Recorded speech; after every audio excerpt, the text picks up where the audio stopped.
All right, let's get into it. We're going to try and unravel one of the most tangled and dangerous standoffs in the world today, the 70-year conflict between the US and Iran.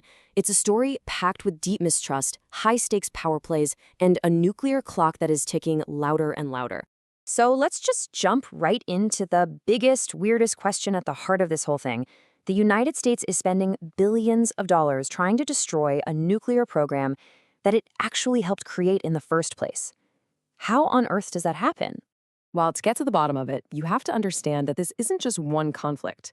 It's really three big fights all tangled up together. A battle for oil, a struggle for global power, and, maybe most importantly of all, the fight to protect the foundation of the entire world economy, the US dollar. So let's start with that first big piece of the puzzle, what I'm calling the nuclear paradox. You really have to see the contrast here to believe it. Back in 1957, under a program called Atoms for Peace, the US didn't just give Iran a little advice. We're talking about handing over an entire nuclear ecosystem, helping build their first research reactor, and even training their top scientists at places like MIT. Okay, so if things started out so friendly, what on earth went wrong? Well, for that, we need to go back in time, back to the 1950s. And like so many stories in this part of the world, it all starts with oil. Picture this, it's 1951, and Iran's popular, democratically elected prime minister, a guy named Mohammad Mossadegh, does something radical. He declares that Iran's oil should belong to the people of Iran. You can probably guess that didn't go over too well with Britain and the US. So 2 years later, the CIA and MI6 launch a secret coup, Operation Ajax, and kicked him out of power, putting the US-friendly Shah back on the throne. You have to understand, for Iranians, this wasn't just politics. This was a deep, deep wound, a national humiliation. They saw their chosen leader tossed aside for what they considered a US puppet. So when you hear that chant, "Death to America," this is where it comes from. It was born right here, from that feeling of being completely violated. Okay, so we've got the fight over oil, but that's only part of the story. Because it's not just about who gets the oil, it's about what you buy the oil with. And this right here is where a regional conflict blows up into something that affects the entire global economy. So back in the 70s, the US took the dollar off the gold standard. To make sure the dollar stayed king, they made a genius move. They went to Saudi Arabia and struck a deal that created what we now call the petrodollar system. And the rule was incredibly simple, but incredibly powerful. All oil, everywhere, must be bought and sold in US dollars. Period. And what this created was this incredible, perfect cycle. Think about it. Step 1, every country needs oil, so every country needs US dollars. Step 2, all those oil-rich nations are now swimming in dollars, so they invest them back into the US economy. Step 3, the US takes that capital and funds its gigantic military. And step 4, that military then protects the oil routes and the very countries that keep the whole system going. It's a genius loop of money, oil, and power. And you better believe the US protects this system fiercely. I mean, just look at the list of leaders who have tried to break the rule. Saddam Hussein in Iraq wanted to sell oil in euros. Gaddafi in Libya wanted a gold-backed African currency. And, well, we know what happened to both of them. The message couldn't be clearer. You do not mess with the dollar. So you've got this system that seems unbeatable, locking in US power.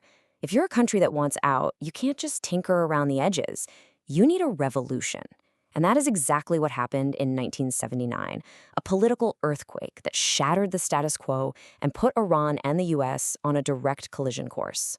The revolution comes, and it doesn't just get rid of the Shah. It replaces him with a government whose entire identity is built on being anti-American. The new leader, Ayatollah Khomeini, famously calls the US the Great Satan. But he didn't stop there. He wanted to export this revolution, telling people all over the Middle East to rise up against their own leaders, the very puppet rulers who were America's allies. Fast forward a bit. For Iran's leaders, the 2003 US invasion of Iraq was like a terrifying crystal ball.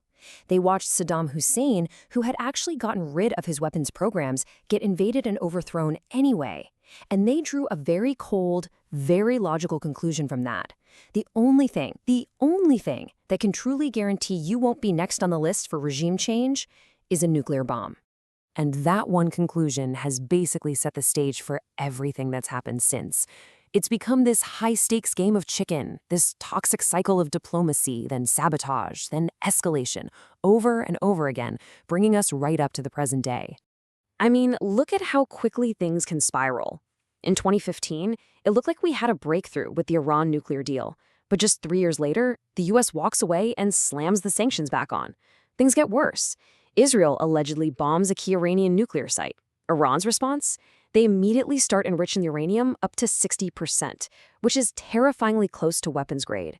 It's this back and forth that has military planners mapping out nightmare scenarios. So how close are we to the point of no return? Well, the nuclear watchdog, the IAEA, has a term for this: breakout time. It's how long it would take Iran to produce enough fuel for just one bomb. And that number is now just 12 days. 12! The fuse is not just short, it's practically gone. Okay, so when you hear all this, you're probably thinking this is a total mismatch, right? The US military is the most powerful in history, but Iran isn't playing the same game. They've perfected a strategy called asymmetric warfare. Just look at the matchup. The US brings a billion-dollar aircraft carrier. Iran's response? A tiny strip of water they can control. The US uses a $300 million radar system. Iran's response? A swarm of $2,000 drones designed to overwhelm it. The US has missiles that cost millions. Iran has an entire country full of mountains to hide them in. It's all about turning your opponent's greatest strengths into weaknesses. And that little waterway, the Strait of Hormuz, that's the ultimate ace up their sleeve. Get this, 1/5, 20% of all the oil the world uses every single day has to squeeze through that tiny choke point. And Iran sits right there, looking over the whole thing. And that gives them incredible leverage over the entire global economy. Japan gets 80% of its oil through there. 80%. For India, it's 50%. For China, 40%. If Iran even threatens to shut that strait down, the panic in Tokyo, New Delhi, and Beijing would be immediate. They can hold the world's economy hostage. And the pressure points go way beyond oil. They could target the desalination plants that provide most of the fresh water to U.S. allies in the Gulf. They could disrupt food imports, which account for 90% of what people eat there. They can attack U.S. bases from those mountain fortresses. They could even try to cut the undersea internet cables. The whole strategy is to make life so miserable and chaotic for America's allies that those allies become liabilities, begging the U.S. to just back off. And that leaves us in this impossible situation. You have Iran, which is absolutely convinced that a nuclear weapon is the only thing standing between it and annihilation. And then you have the United States, which is just as convinced that a nuclear Iran would shatter global security. So I'll leave you with this question. When one side sees a weapon as its only chance for survival, and the other sees that same weapon as an existential threat, is there any room left for peace at all?